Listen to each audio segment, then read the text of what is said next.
The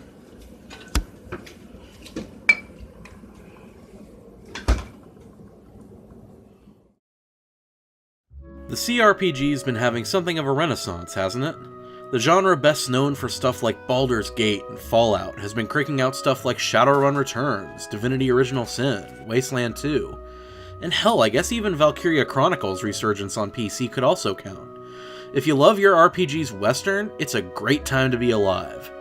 But for as great as all those above games are, I do believe we've found the best one yet. An RPG more pure and organic than anything since maybe The Witcher 2. I speak, of course, for Pillars of Eternity. I'm a bit late to the review party for this one, considering the game came out a little more than 2 weeks ago, but given the game's length, who can blame me?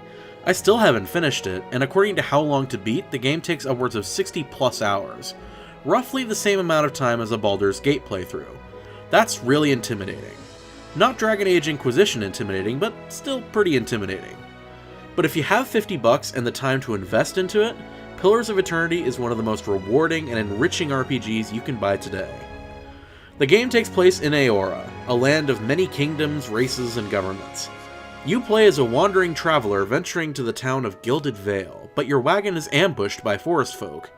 A magical windstorm and a dangerous cave later, you find that you are a Watcher, a being capable of seeing and manipulating the very souls around you. And after that, it's really up to you. Will you use your powers for good or evil? Do you even want those powers in the first place? Do you see them as a curse or as a disease? The game full-on embraces player interpretation. And why wouldn't it? It's based on the old systems of games like Baldur's Gate, and that's no coincidence. The developers at Obsidian, whom you may recognize from other games like Fallout New Vegas and South Park The Stick of Truth, are names that you may recognize from another development house, Black Isle Studios, the original Planescape Torment and Fallout 2 guys. And with Pillars, you can tell that they've still got it. That's Chris Avallone's writing you're seeing there, and it's as strong as ever. The plot is beautiful, and you really see what it means to be a Watcher. Early on, you speak with this old animancer, or soul scientist, hanging from a tree.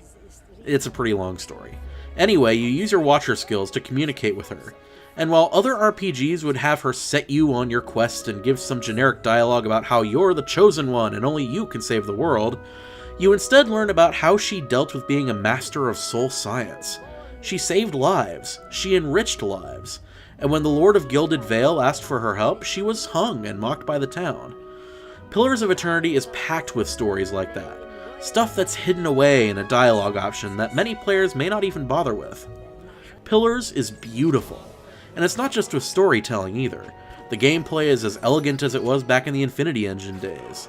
Since the game uses pre-rendered backgrounds, gorgeous pre-rendered backgrounds I might add, the character and item models are as pimped out as the Unity engine can allow.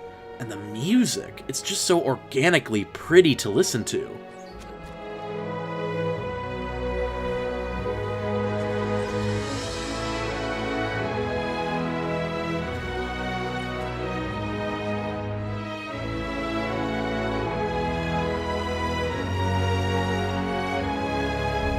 Or it can be as thumping and energizing as anything from Baldur's Gate. There's not a bad thing I can really say about Pillars of Eternity. It's just a wonderful game. And I know I just recommended Xenoblade last week, which is an RPG that already clocks in at over 80 hours, but if you love RPGs, or if you love beautiful writing, or beautiful gameplay, or beautiful music, or just beauty, if you love beauty, you need to play Pillars of Eternity. And if you don't buy it now, it's published by Paradox, so you can bet your bum that it'll go on a great Steam sale pretty soon. Just get it. You'll get your money's worth. I promise.